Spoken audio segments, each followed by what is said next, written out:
desumanização, né? Desumanização, portanto, né, das vítimas fatais que aconteceram no 6 de janeiro, desumanização das pessoas do 8 de janeiro aqui no Brasil, a gente precisa falar disso também, né? Desumanização desse senhor que morreu lá na Pensilvânia, no atentado contra o Trump, né? Desumanização, claro, do próprio Trump, e com isso desumanização de todas as pessoas que estão com ele, né? Deslegitimação dessas pessoas na vida social. Então, isso ocorre nos Estados Unidos, ocorre no Brasil. Acho que as vítimas mais presentes disso no Brasil são realmente os patriotas que foram presos, ou que estão presos, ou que estão com a sua vida completamente destruída com tornozeleira eletrônica e tudo isso por causa do 8 de janeiro no Brasil, né? Essas pessoas, enfim, foram desumanizadas. Todo um trabalho jurídico, psicológico, midiático, de considerar que essas pessoas, de tentar impor ao resto da sociedade a impressão de que essas pessoas não têm direito a absolutamente nada, né? Nem mesmo a vida, porque uma delas, né, o Clesão estava doente, pediu para, olha, preciso ir para casa, ficar em prisão domiciliar para me tratar, advogados pediram, o Ministério Público pediu, o STF recusou, a pessoa morreu, né? Então, basicamente, o efeito disso é que o STF considerou que essa pessoa não tinha direito à vida, né? O que não assustou ninguém hoje, parece, porque se essa pessoa não tem direito a nada, eu coloquei numa postagem minha hoje no Twitter, né? Se essa pessoa não tem direito a nada, um dia, né, não tem direito a devido processo legal, não tem direito a devida defesa, acesso do advogado aos autos, juiz imparcial, não tem direito, né, muitas vezes as suas contas bancárias são congeladas, né, sem nenhum apoio legal, a sua voz é caçada nas redes, tudo isso, né? Então não tem direito a nada, tudo isso está na Constituição, né? Esses direitos, né? A retirada desses direitos não está apoiada na Constituição. Então, então é porque a gente está fora da Constituição, se a pessoa não tem direito a nada, por que ela tem direito à vida, né? A conclusão é de que ela também não tem direito à vida. Isso aconteceu no Brasil, né? Esse processo de desumanização completa, certo? Essa é a situação que a gente está vivendo.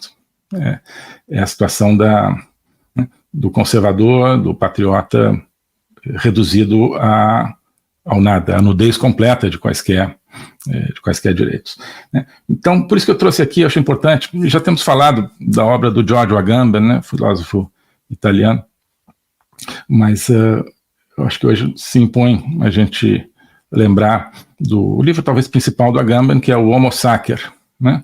Homo Sacer, uso aqui a pronúncia restaurada do latim, né? A pronúncia eclesiástica seria Homo Sacer, né? Mas o Homo Sacer seria o homem sagrado, mas num sentido muito ambíguo da palavra sagrado, que no fundo significa o contrário, significa um homem maldito, né, o ser humano maldito. Esse sentido de sagrado, como na verdade o oposto de sagrado, maldito é preservado em francês, né? O francês usa muito a expressão sacré, que seria sagrado, mas na verdade no sentido negativo, né? Então, certo é que o homem sacro, o que é? O Agamben foi lá, ele é muito estudioso de direito romano. Então, no direito romano tinha a figura do cidadão ou da pessoa que perdia completamente seus direitos, né?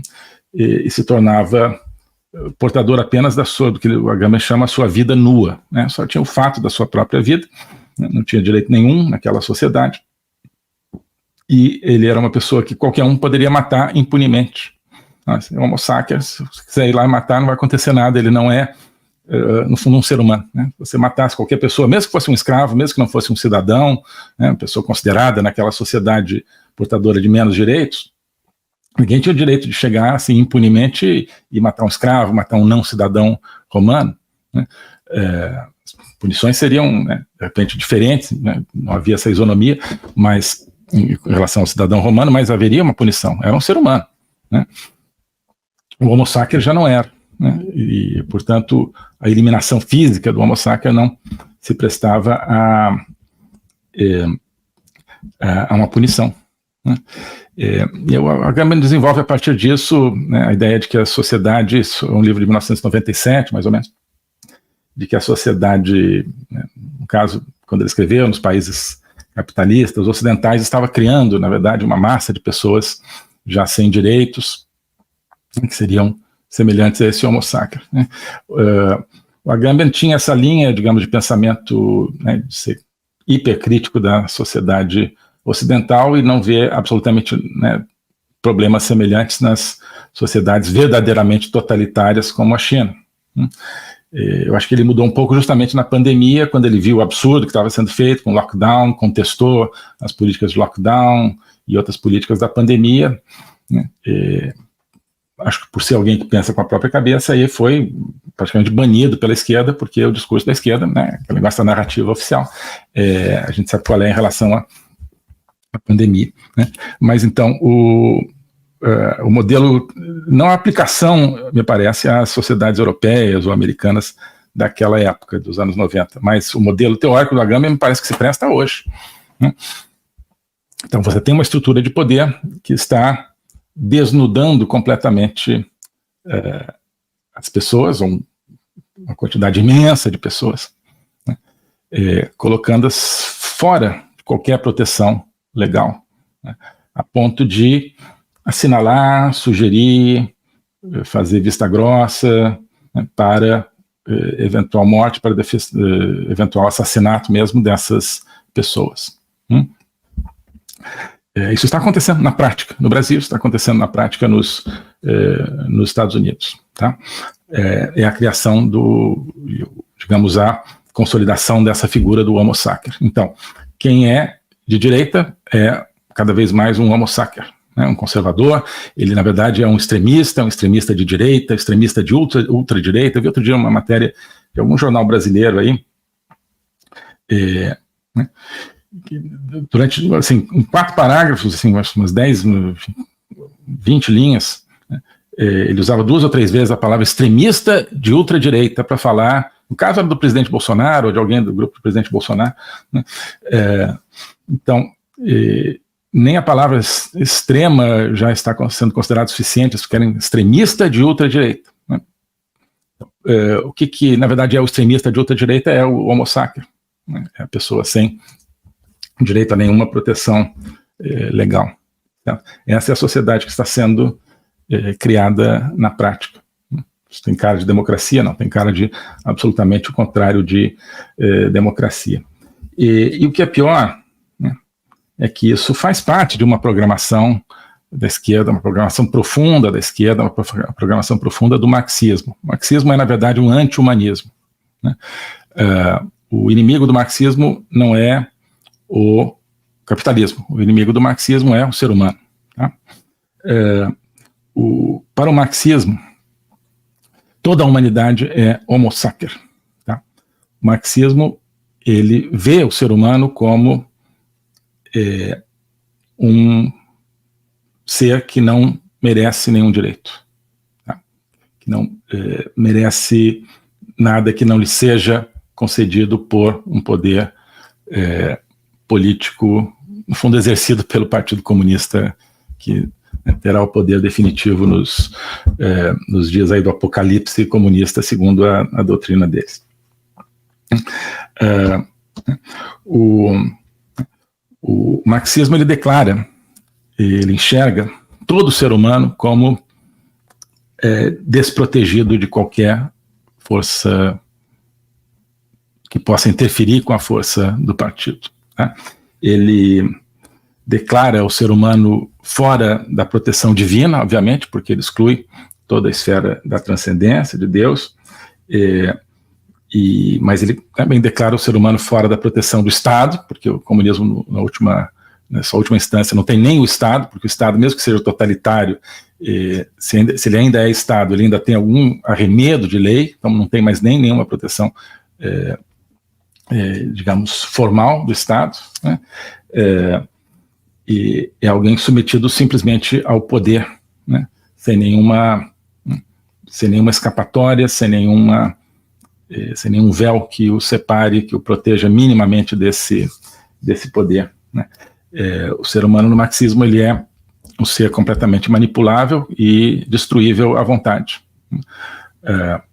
Isso se expressa, né, nas reformas agrícolas da União Soviética, que mataram milhões e milhões de pessoas na própria Rússia e na Ucrânia, nos anos 20, nos anos 30. Né?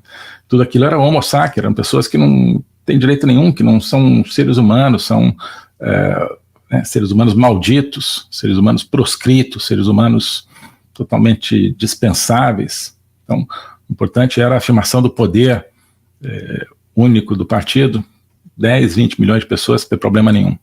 Né? Do povo deles, né? Teoricamente, deles. Né? Não é deles porque, enfim, do povo no qual eles se inseriam. China, de Mao Tse-tung, né, o grande salto para frente, final dos anos 50, começo dos anos 60, dezenas de milhões de pessoas mortas de fome por uma reforma agrícola completamente homicida de Mao Tse-tung, né, homo sacer, né, 10, 20, 30 milhões de chineses ali, homo sacer, ou seja, né, pessoas proscritas, seres humanos malditos, seres humanos completamente dispensáveis, né, fora de qualquer proteção divina ou humana. E hoje você tem, então, em sociedades ditas democráticas, a emergência dessa nova figura do homo sacer, a partir de uma programação marxista, a partir de uma manipulação marxista, que é a figura do extremista, do conservador, de extrema-direita, de ultradireita, né, que não merece o império da lei. Né? Quem declara essa pessoa, quem rotula essa pessoa como extremista é o detentor do poder. A mesma pessoa que rotula vai ser a pessoa que administra essa consequência dessa rotulagem. Né? Ou seja, já seria ruim se fossem pessoas diferentes. Né? Não pode rotular ninguém como fora do campo de qualquer proteção legal dentro de um regime legal. Né? Mesmo quem está preso, sem direito à liberdade, tem a proteção legal, tem o direito de que a sua pena, né, seja... Quem é condenado e preso, né, tem direito de, cada vez menos no Brasil, né, se for bandido realmente, né, ou corrupto. Mas, mesmo quem está condenado e preso, não é que perdeu todos os seus direitos, né, continua, no caso do Brasil, tendo direito à vida, porque não existe pena de morte. Né, tem direito a um tratamento mínimo diante de condições humanas dentro dessa prisão. Tem direito a assistência de advogados enquanto durar o período de apelação, né? Tem direito a que a sua pena seja cumprida de acordo com a sua condenação. Então, se ele foi condenado a 10 anos, no máximo 10 anos ele tem que ser solto, né? Não pode ficar 12. Então, o preso, condenado, continua tendo determinados direitos, né? Então, isso é uma situação normal numa sociedade democrática. Então já seria ruim você chegar e ter um grupo de pessoas dentro da sociedade com a possibilidade de dizer assim, olha, esse não tem direito nenhum. Né? Mas como? Né? Onde é que está isso escrito? Não está escrito em lugar nenhum. Né? Mesmo que ele seja preso ou condenado, ele continua tendo determinados direitos. Não tem direito nenhum, porque ele é um extremista de direita. Mas que essa pessoa fosse uma e a pessoa que vai aplicar, digamos, as punições a esse extremista fosse outra, né, outro órgão. Né? Então você teria um pouco como, não, mas vem cá, aquele lá eu fui rotulado erroneamente e tal. Não, né, quem aplica é exatamente o mesmo conjunto de forças, né? Não necessariamente o mesmo órgão formalmente, mas é o Politburo brasileiro, né? O bando de gente que manda no Brasil. A aplicação é feita, vem da mesma fonte que a rotulagem. Então, não há apelo, não há recurso, não há possibilidade de buscar uma proteção externa em alguma parte. E isso é a situação que a gente está vivendo.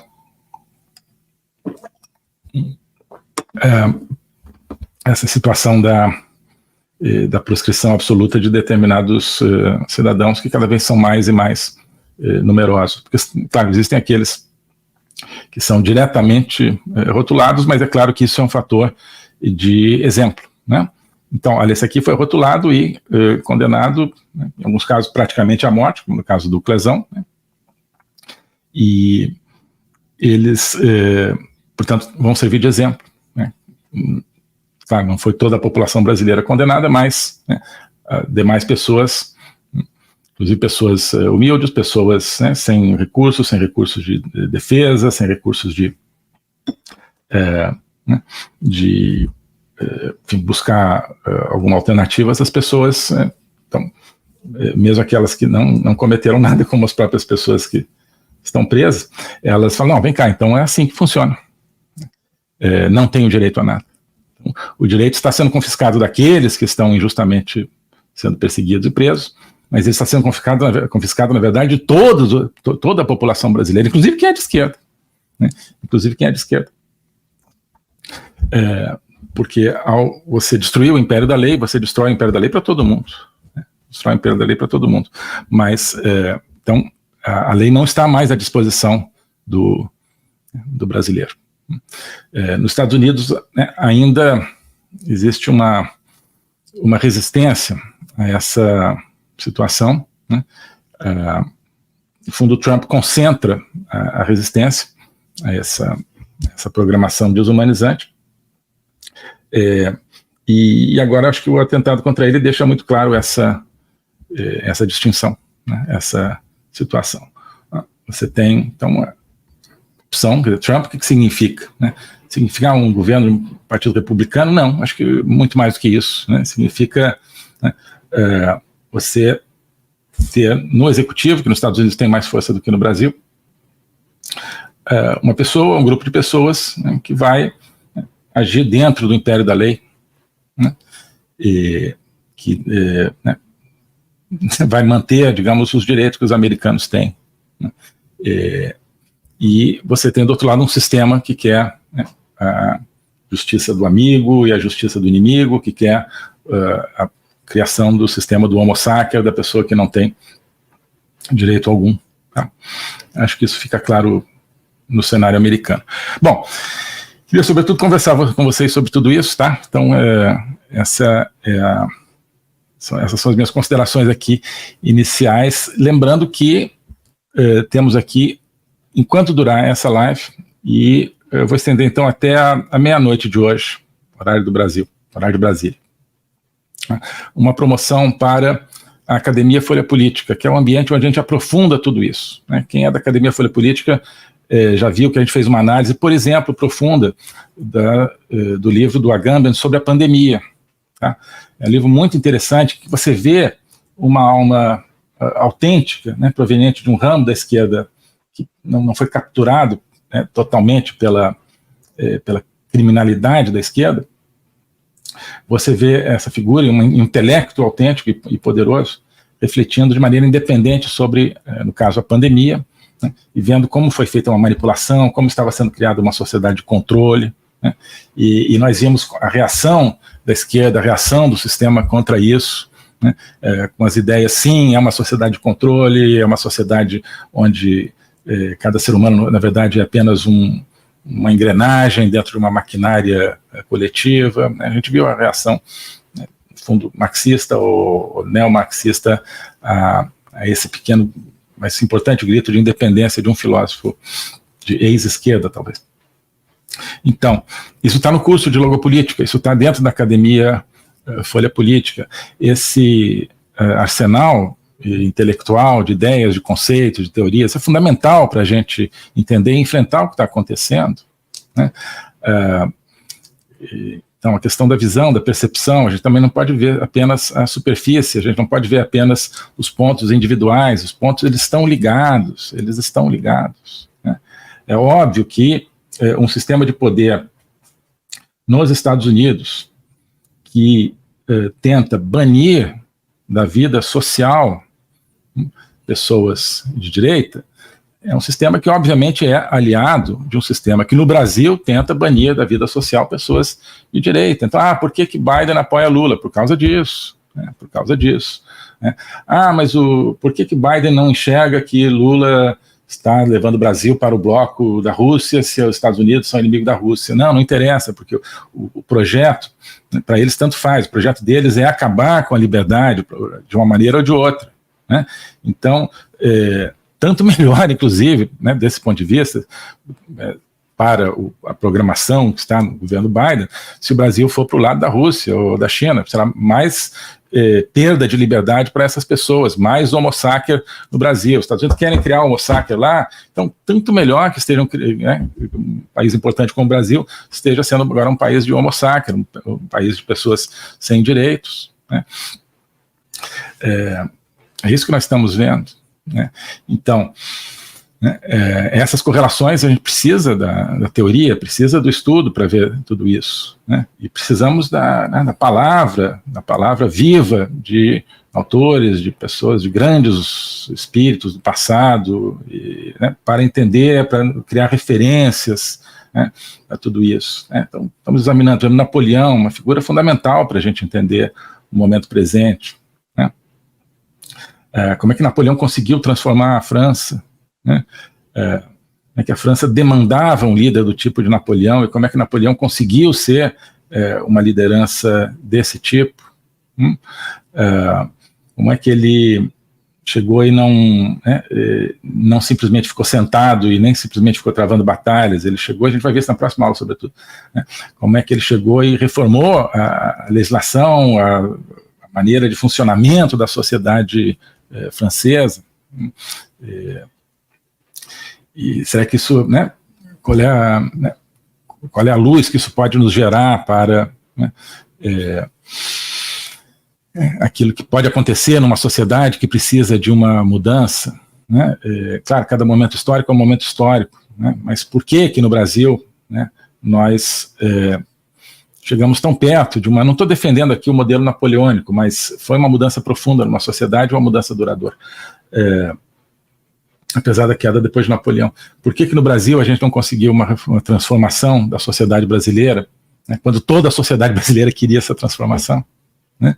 A gente precisa examinar, né, exemplos históricos, precisa examinar, né, coisas que deram certo, que não deram certo, ideias, teorias, portanto, isso tudo é o projeto do curso de Logopolítica, é o projeto da Agenda 2030, que é o programa que eu tenho toda terça-feira, examinando mais atualidades. A Agenda 2030 é mais as atualidades, a Agenda 20 e 30, né? Para quem não sabe, é porque o programa começa às 20h30, horário, né?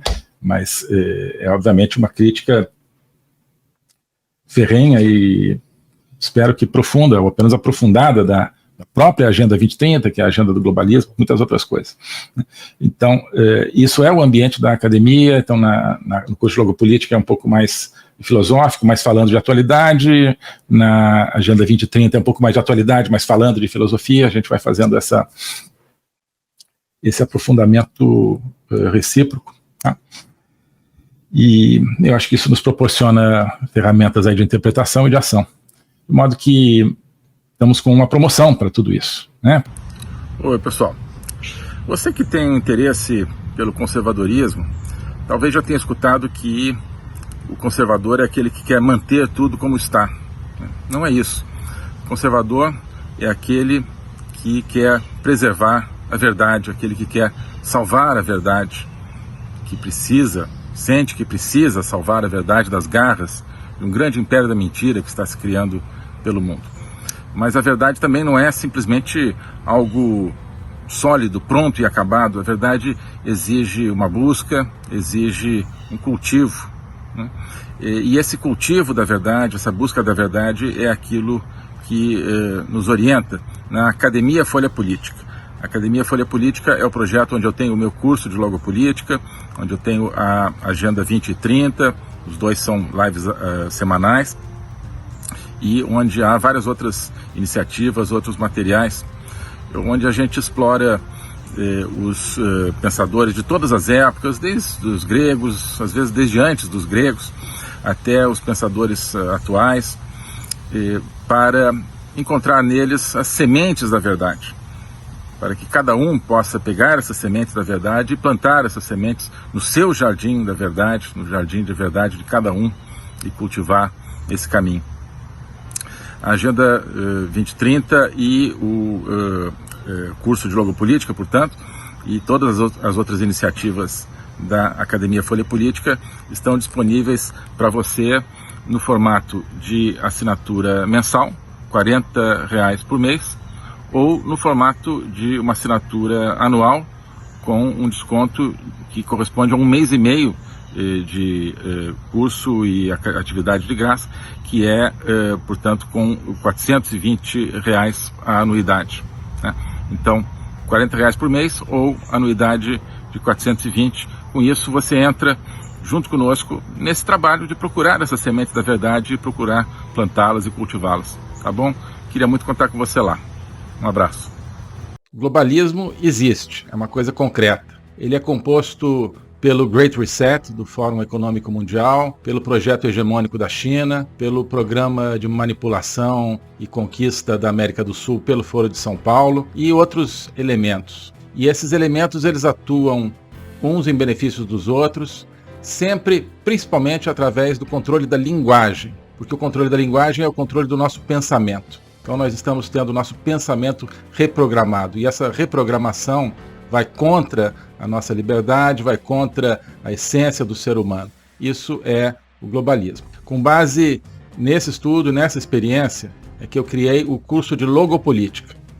Toda semana eu dou aulas sobre geopolítica, literatura, filosofia, cultura de um modo geral, tudo isso em conjunto formando um espaço de conhecimento que eu denomino a logopolítica, para nós não apenas entendermos a ameaça do globalismo, mas podermos nos contrapor a ela. Se você quiser entrar nesse projeto de conhecer o globalismo e enfrentar o globalismo, clique aqui.